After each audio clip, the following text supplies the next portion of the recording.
Hello' everyone, আশা কৰোঁ সকলো ভালে আছে। আৰু আজি মই বনাবলৈ গৈছোঁ মাছৰ লগত বেগেনা, বিলাহী, আলু। আৰু আপোনালোকে ভিডিঅ'টো শেষলৈকে চাব। এনেকৈ যদি বনায় আৰু বহুত ভাল লাগে, আৰু এদিন খালে আৰু এনেকৈ বাৰে বাৰে খাবলৈ মন যায়। আৰু কেনেকৈনো বনাওঁ আজি ভিডিঅ'টো আপোনালোকে শেষলৈকে চাব। ধন্যবাদ। এয়া মই কেৰাহী পাতি দিলোঁ আৰু কেৰাহী পানীখিনি যোৱালৈকে ৰখি দিছোঁ। গৰম হ'ব দিছোঁ কেৰাহীখন।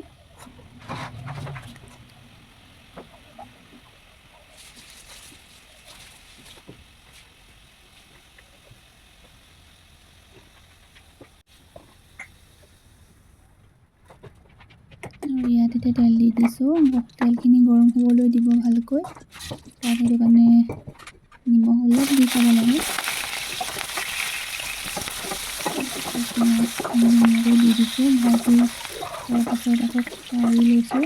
আৰু ইয়াত এতিয়া মই মাছ ফ্ৰাই আৰু মাছৰ মাথা এনেকৈ পিচি কিছুমান বইল কৰিম। তাৰপিছত নিমখ হালধি দি দিছোঁ তেলতে।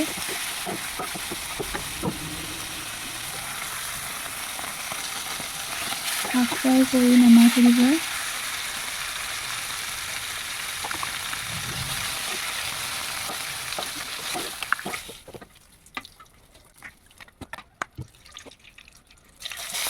আকৌ তেল দি আকৌ পিঁয়াজখিনি ভাজি থোৱা পিঁয়াজখিনি আকৌ দি দিছোঁ। সোৱাদ অনুসৰি নিমখ হালধি এনেকৈ দি দিব। তাৰপাছত বিলাহীখিনি দি অলপ দি তাৰপিছত আলুখিনি অলপ লৰাই কিনি সিজোৱাকৈ তাৰপিছত বেগেনাখিনি দি দিব। ধুনীয়াকৈ লৰাই আকৌ ঢাকন মাৰি থৈ দিব। তাৰপাছত আকৌ মাছ ফ্ৰাইখিনি দি দিব। ধুনীয়াকৈ আধা হাফ ফ্ৰাই কৰা হৈছিলে, সেইটো কাৰণে আকৌ দি দিয়া হ'ল। আমাৰ আধা ভজা হৈ গ'ল। বেগেনা ধুনীয়াকৈ সিজি গ'ল।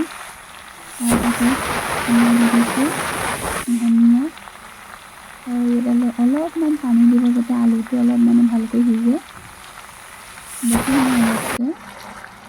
দেখিছেনে ইমানখিনি পানী দিছোঁ। মই বেলেগ মছলা একো ব্যৱহাৰ কৰা নাই। আমি যিহেতু মছলা নাখাওঁ, সেইটো কাৰণে মছলা নিদিওঁ।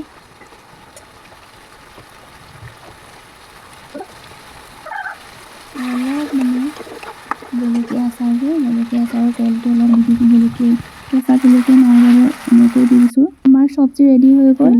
আজিলৈ বাই। ভিডিঅ'টো যদি ভাল পায় লাইক, কমেণ্ট আৰু শ্বেয়াৰ কৰি দিব।